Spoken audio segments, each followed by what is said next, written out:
Apertoire. Written by Raymond Lully.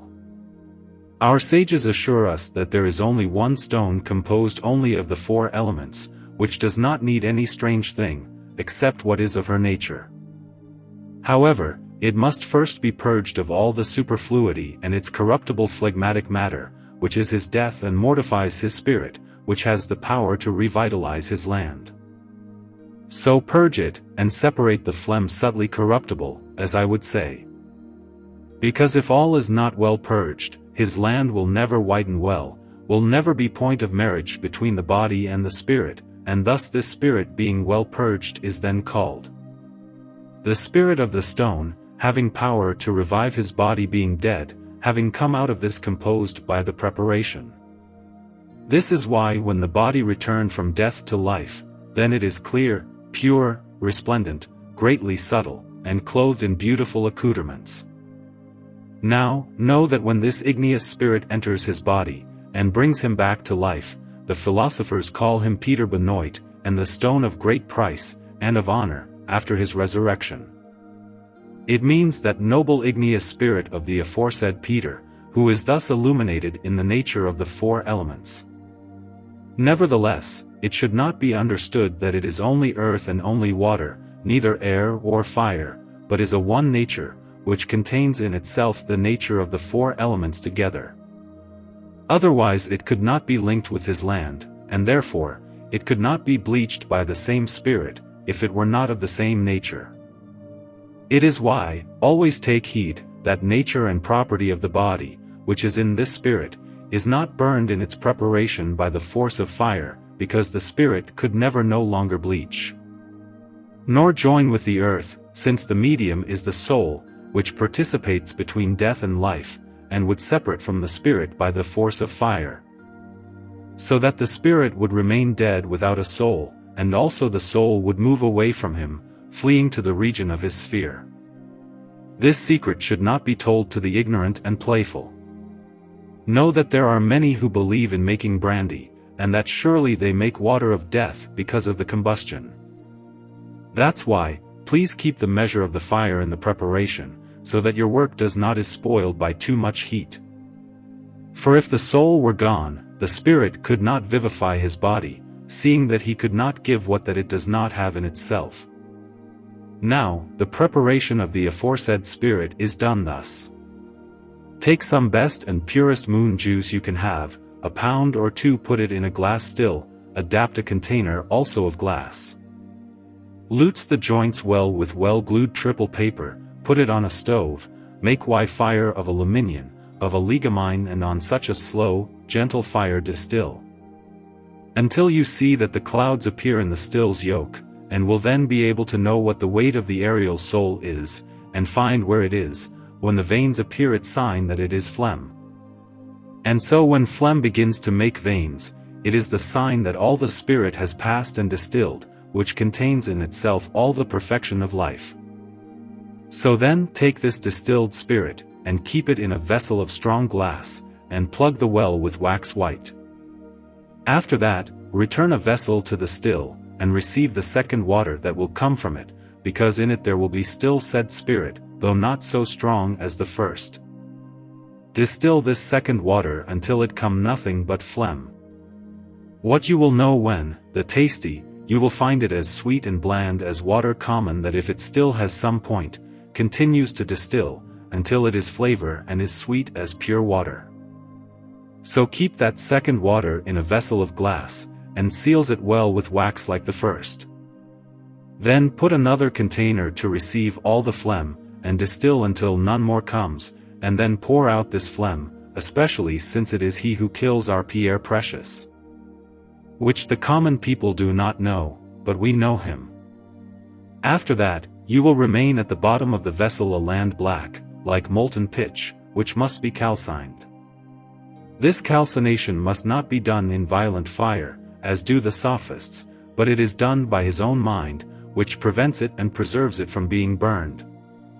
Because its spirit draws the soul from its body, drives out its superfluous phlegm, mortifies his earth and then vivifies it perpetually, you therefore calcine the earth as follows.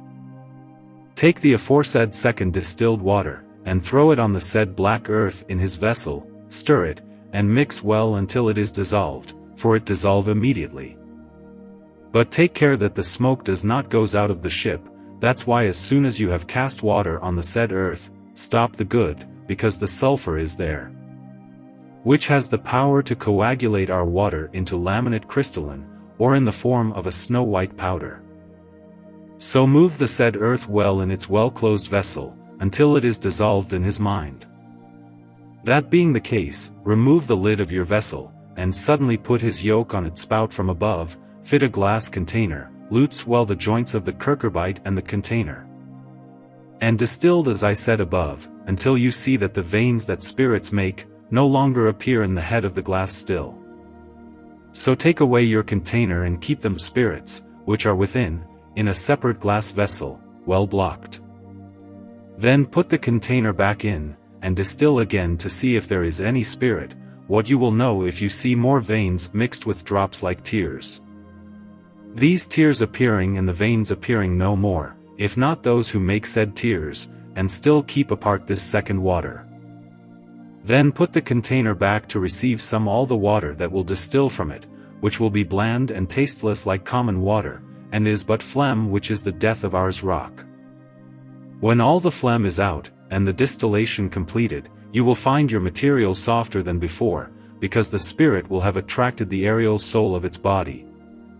Because in this body the soul is contained therein. You will repeat this operation until you see your charred earth at the bottom of your vessel in black earth, or until by distilling it does not get out of it or come out of it any more phlegm. But that the last water which will be distilled is of as great virtue, and has as much in strength, flavor, and smell like the first.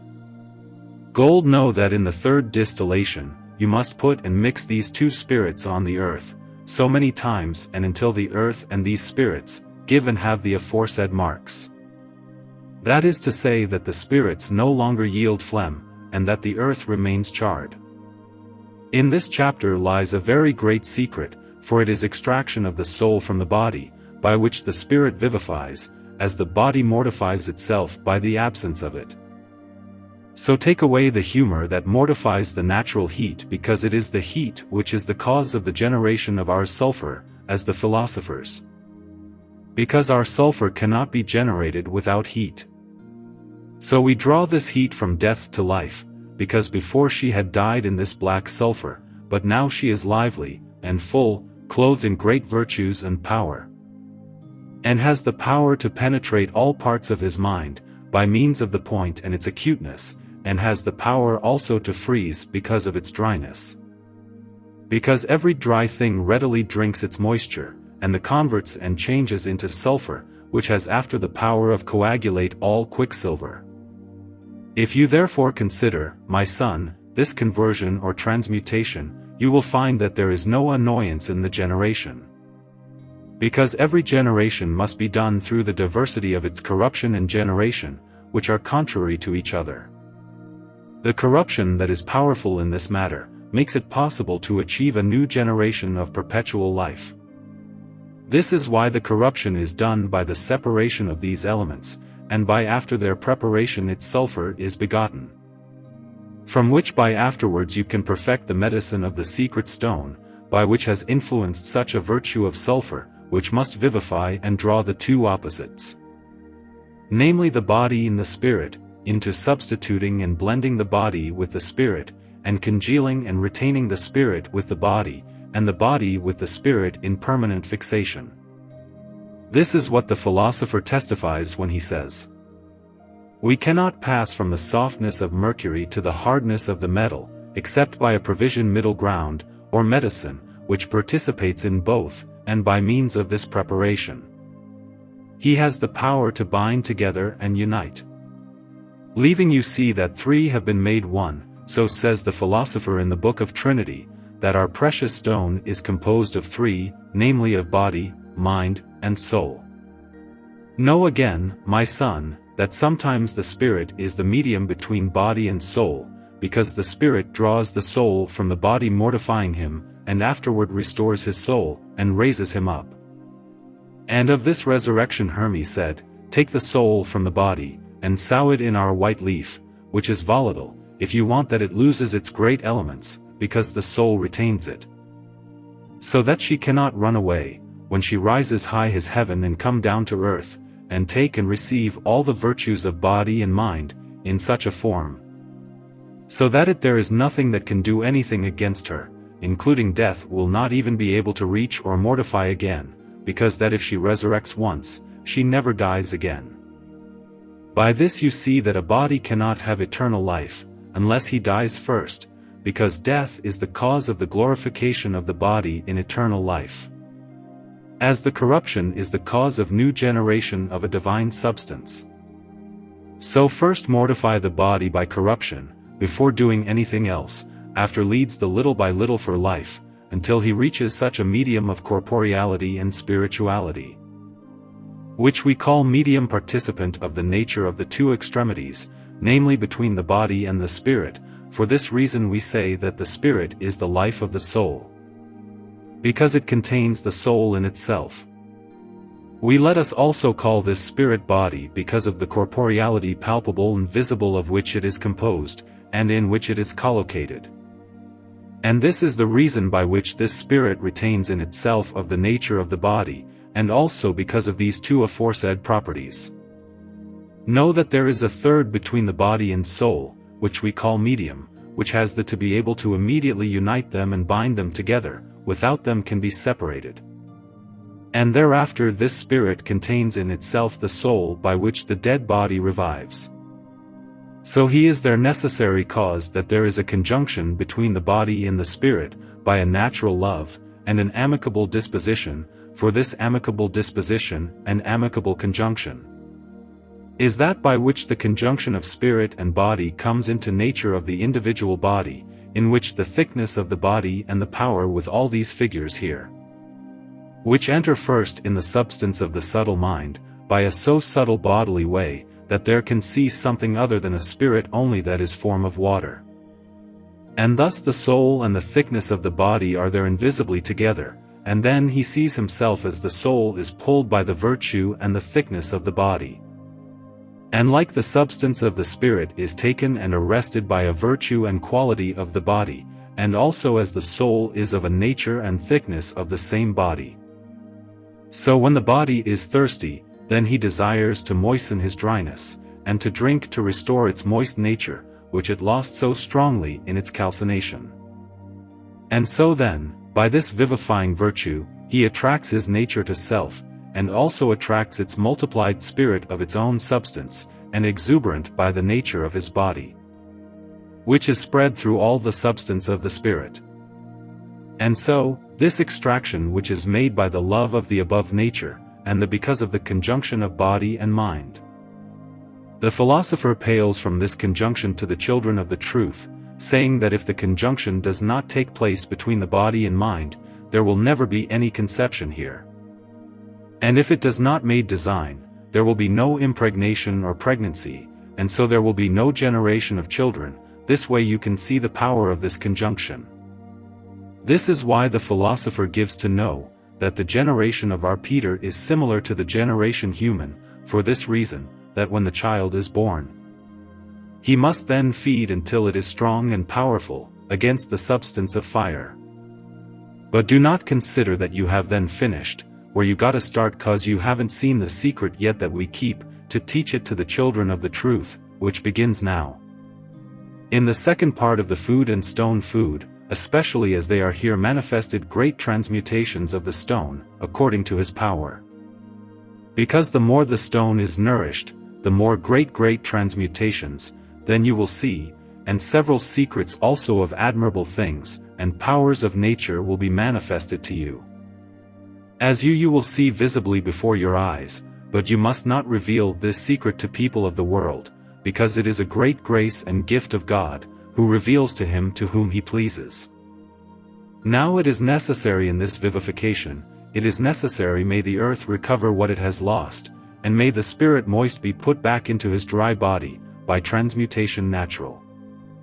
But it cannot and must be done by force, but by the engine of nature, and the engine of nature is the place of the generation of our sulfur, namely in complexion and quality. From all this we see and derive a necessary cause, that it is the spiritual grain, which is the moist and the hot, which must make this change. This is why the philosophers have seen and considered, that nature alone does all this, when from disposition to disposition it is converted, because by such disposition it makes its transmutation. And thus, also it transmutes and changes the grain in this way, what it must hear of the hot and humid spirit. By this change and mutation, the philosophers notice and know, that the earth must be deprived of all its moisture, until it is converted in a dry quality, and after he conclude, that its moisture be returned and converted to its dry place, that is, to its own land, because it is the proper place of generation of our sulfur. Which is evident in the fact that this earth before its preparation and calcination, does not do that, but it does after it has been calcined. Because its natural warmth was reinforced by the removal of her humidity, which mortified and drowned her absolutely. By subtracting its moisture, i.e. that was taken away from him. So prepare well, and burn this earth well philosophically, before you sow the seed there that we love so much, and then take this land, put it into a mattress. And throw upon it his spirit the fourth part of what it weighs. For example, if the earth weighs 4 ounces, throw an ounce of spirit in it, then put it in its athanor to the stove. And you will hold it there gently and slowly heat, until said spirit is coagulated in said earth. But know that the body, which was or has been dead, puts on of white clothes, as you will see, if it pleases God, the earth quite white as snow. And then the earth is pregnant with perpetual clarity, which must give birth and bring our child up to date. Because this childbirth ends the work, namely when the spirit freezes in sulfur, which was separated from the earth, and desired in it a splendid clarity, that it might be pure and without corruption, and was above all impurity and corruptibility. But when the earth is whitened in this way, triturate the well in a glass mortar, or glass plate, until it is in very loose powder, then put it back in its vessel or cucurbite of glass. Covers it with its cover, and put it back on the stove, give it fire for 30 hours, starting small and increasing by degrees. And you will find the child born and resurrected and mounted clinging to the walls and sides of the vessel, in the form of very white powder and clear as the moon. Keep it good so honorably, because it is ours leafy, and is called spirit of sublimated bodies converted into earth leafy, in which you must sow the soul, which is the tincture with all clarity. For she is the medium of sulfur and arsenic, and of our Peter, who must make peace between the mortal enemies, whom he greatly desires. And from whom this Pierre who will be the aerial spiritual and corporal body. And to cause that, he holds the virtue of both, although he is as perfect as his corporeality, there is none even in operation, since he cannot operate more than the newly born child. Until it is nourished, so that he can and has the power to operate in his power, which will happen according to the strength of his food, that he will have had. Of this opinion, were some that I have seen in the society of King Robert, who made projection of this Peter, as soon as it was made, but having seen that it had not been fed enough to gain strength. And that they found no perfection in it, they found afterwards, the reason and the possibility of its operation, and began to work on this beautiful work, which is the composition of this medicine. And the food of the stone, and this composition is the second and last part of all the magisterium. This is why the secret work of the philosophers is divided into 2 parts, for in the first they teach to do and to form sulfur. In the second they teach to convert the sulfur in fixed and fluent medicine, as Morigen says, that all our magisterium must necessarily be done in 2 creations. And these 2 reciprocal causes of creations are next to each other in kind, because when the first creation is made and completed, then begins the second creation for the work of medicine. And when this second is completed, the magisterium is then accomplished. But know that in the first operation, we purge the matter to create sulfur therefrom, which being prepared, we compose, and create medicine in the second operation, which will have a wonderful virtue. That is why you must first create its sulfur, for without it you will not be able to make a complete and perfect elixir, and when you will have created sulfur, the philosophical work begins. Do not be bored with feeding, and do not be in a hurry, so do not rush in feeding him, for he who has neither the means nor the patience in this work, and do not consider in our books the changes and mutations of nature, spoils everything by its impatience and haste. Therefore, have patience, and feed the stone, as long as you can do projection, and then you will see the wonders of nature. This is the perfection of the secret taught, which is the second part of the creation of the stone, and the preparation of the matter of which our medicine must be made. Notes that if the matter of this sulfur is not well prepared, you will never be able to make medicine of it, because it is the order of nature, that a matter which is not prepared may be due to preparation. So prepare your matter, and separate the subtle from the gross, and the noble from the vile, and so being well prepared she will be the cause of depuration. Now, in the second part and operation, the stone will take its color, will fix, and will have to ferment. Gold is ferment, or leaven, for white is silver, for red it is gold, because without leaven neither sun nor moon, that is to say neither gold nor silver, nor anything else that is in his nature. Conjoin therefore the ferment with its sulfur, and then he will be able to engender his like, because the ferment attracts the sulfur to its nature, and to its color, and to its weight, and to its flavor. And each thing engenders its like, ferments it, like conjoined gold, changes its sulfur into medicine permed. This is why the philosopher says, he who know how to dye sulfur and quicksilver with the sun and the moon, arrived, and found a very big secret, therefore. It is seen that the sun and the moon are the ferment and the tincture of the spirit, and permanent water, that is, quicksilver. And by this nature the waters must be fixed, and nourished also, and by natural heat, until they have their fixation, and their perfect fusion.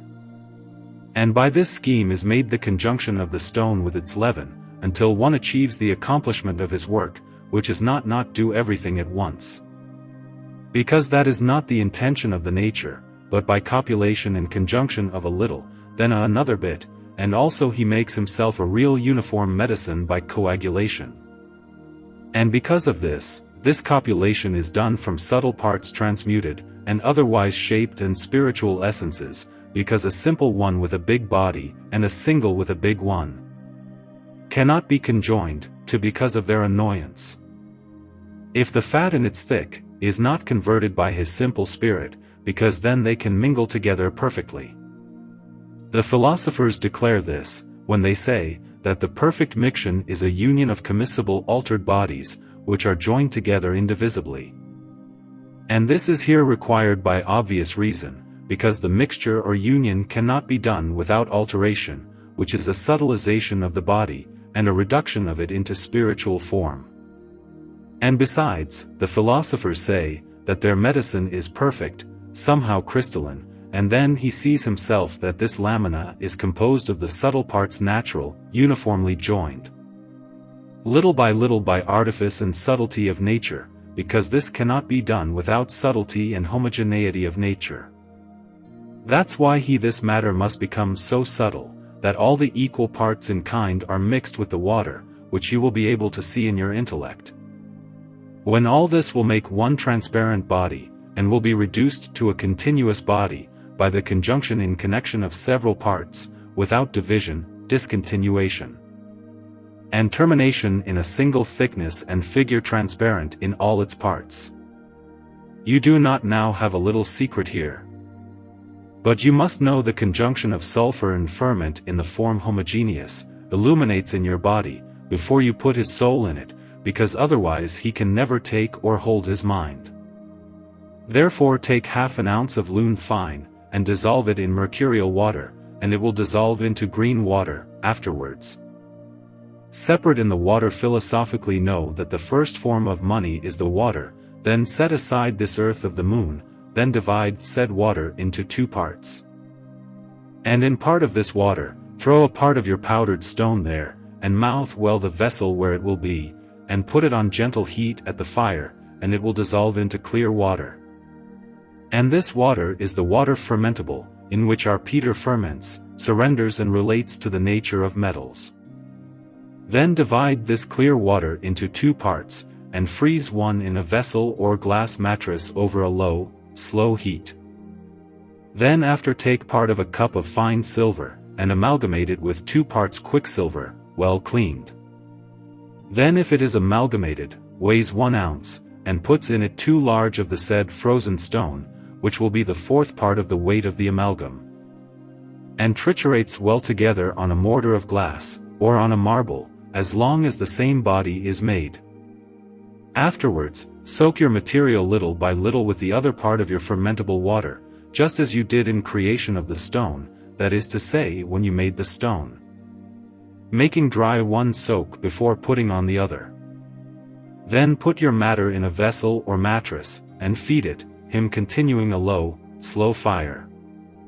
Know here that steam congealed with steam amalgamated stone with quicksilver, freezes it perfectly in real medicine white and shiny. However, the more you repeat this operation, the more you will multiply your stone or medicine, in power and under, so that if the first time part of your medicine converted 100 parts of imperfect metal, the second time it will convert 1,000, the third time 10,000, and so on ad infinitum. Reiterating these imbibitions and amalgams. This is why do not neglect this operation of multiplication, because the more it is digested, the stronger it is. Let's say now, the fixation of the air which carries in itself the dye. Take the earth of the moon that you have set aside above, and a little of the aforesaid water, which you will put there, then distill everything. And separate the water from it by fire distillation of a point, or of the 1st degree, until it distills nothing more by this said fire.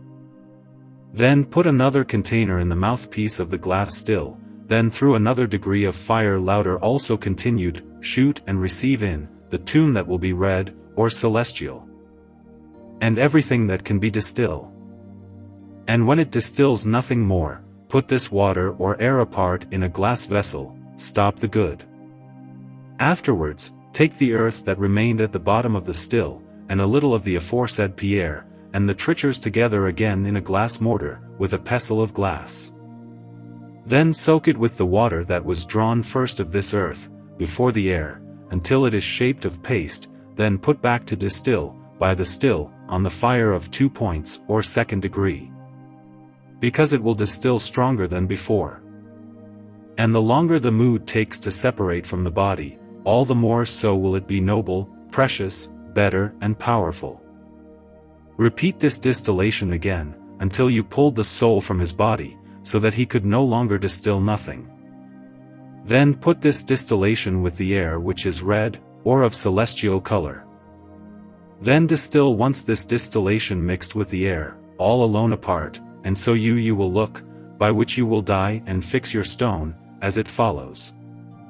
Take the quicksilver you coagulated above, by the vapor of the stone and the body, triturates it on a marble, or in a glass mortar, and reduce it to powder very subtle, impalpable. Then imbibe it with the above air, little by little, until it is in the shape of a paste. After meal there in a glass vessel or mattress, in a furnace, gentle and slow heat of 1 degree, continuous until the air is frozen with the stone. As you did with the water, in laminate crystalline, and repeat this operation, until it has drank half its weight. Then take some of this crystalline laminate, and put it on a hot copper laminate on fire, and if it melts like wax without smoking, then your medicine and made, and fixed. Continue your decoction until that it is founded without smoking. That done, take some of this medicine, and throw thee out of 100 parts of lead, or tin, or whatever molten metal, or on 100 parts of quicksilver passed through the buckshot, and hot. That it begins to smoke, and it will convert into very good and perfect money, better than that of mining, which we use and see every day, in all properties. And when your medicine is multiplied once, you will do the projection, as follows. Take 1 part, and throw it on 100 parts of mercury, or quicksilver, hot, when it begins to smoke, and it will convert immediately in medicine. Then throw away some of this second medicine on 100 parts of other hot mercury, as above, and she will reduce it further in medicine. Then throw part of this third medicine on other 100 parts hot mercury, as it is said, and she will convert into real and fine silver. Now, if you want to make your elixir another way, and more easily, without mixing Peter with the water of money, take of your amalgamation above. And of your stone the fourth part of what the amalgam weighs, grinds them well together, as long as they are made a body, then soak it with water of moon, little by little, then put it in digestion. And do everything as you did, and as I told you above, to do the rock. You will still be able, my son, to make and compose your elixir in another way, provided you know how to temper perfectly the conjunction and its properties. Take 1 part and a half of silver water, and dissolved 1 part of aforesaid Pierre, and all will be arranged in clear water. After that, throw on 2 parts of air in this water, then put it in freeze, consolidating the virtue of the stone, because it must freezes and fixes everything. And separates from the compound the 6th or 4th part of water, by distillation over fire, because that there is more water here, by which the sulfur is put in distillation. And will become the nature of water, against his brimstone power. And so it will appear as matter, to show you that the strongest always defeats the less strong, because he is not rescued. That's why he is necessary for the water to overcome the sulfur, and convert it in dissolution in its nature, because of the resemblance of their matter, and it is also necessary that the sulfur has after the power to overcome water, and convert it by property of its nature, by freezing, and this conversion is done by natural reason. Because we certify, and know by experience, that in reinforcing the virtue of the stone, we give it such aid, which she has afterwards the power to convert water. Who had previously converted her into her likeness, this is why it is necessary that you know, not only that she is the cause, but also the way in which the virtue of a thing can operate, and comfort. And in this comforting one thing cannot be done, without debilitation of another, as is clearly seen in the dissolution of sulfur. My son, all dissolution is a debilitation of oneself, hence it is that our Pierre is debilitated by dissolution, and so one reinforces the water, so that it can reinforce its virtues, which may overcome the virtues of our debilitated Peter, and the convert into its quality and nature. And by this conversion, which is done by debilitating one, and consolidating the other, makes and acquires our Pierre, and also for obvious reason, the prudent nature makes us see that the virtue of the stone being debilitated, can be comforted by the virtue of debilitation of water, and nevertheless strengthens, so that it has the power to convert water into its nature. But he should know, that what is humid in nature, must be reduced into dry nature, and from cold nature must be converted into warm nature. This is why the conversion of the stone into quicksilver, is nothing but a change and a change from one nature to another. Can't you see that there is many natures, and all this is but one nature, divided into 4 parts, and each part into its element, and an element cannot be without diminution of its nature. Because there is no element which has entirely parties, this is why a single element cannot be corrupt, nor engender in itself, because nature there is no swing. That is why, the philosophers say, that our magisterium cannot be perfect without the nature of 4 elements together, and the same nature which causes of homogeneity separates itself from all that is heterogeneous, because it can be changed into all qualities elementary. Good artists also consider of this art, that the elements are mere qualities. This is why it have the power to convert matter, and to change a quality into another quality, sometimes dry, from formerly into wet, and so of the others, according as the division of the nature is reinforced or debilitated, by the complexion of 4 elements.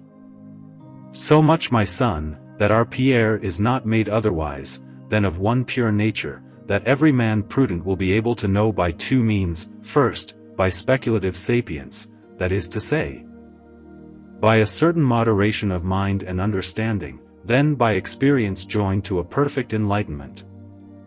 The philosophers bear witness spiritually of these two means, that is to say give to know these two means, when they say, that ours medicine is one nature, being a subtle substance into which enter the qualities of the elements.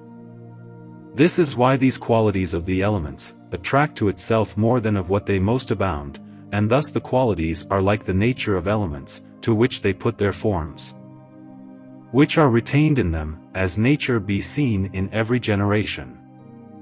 The qualities of the elements conduct like a subtle substance, hence it is that the elements are those that give so many virtues to this substance, by which they can penetrate, tint, and make admirable operations, which the common people, the children, and the ignorant, take it for a miracle, and believe that this is done by way of magic and enchantment. Because that their noggin, and their little wit, cannot understand our magisterium, even though it only happens by nature, with nature. My son, if this nature had not been of subtle substance and essential of the elements, could not have been then, nor dominate in substance, and also whether each element, according to its nature, was mineral, this substance too could not to penetrate, nor to have ingested, nor to give color. So because of this property, the fire must predominate in the said substance of the elements, according to the manner, cause, and reason, of this you will find in my will. Here ends the Apertoire of Raymond Lully, who was from the island of Majorca.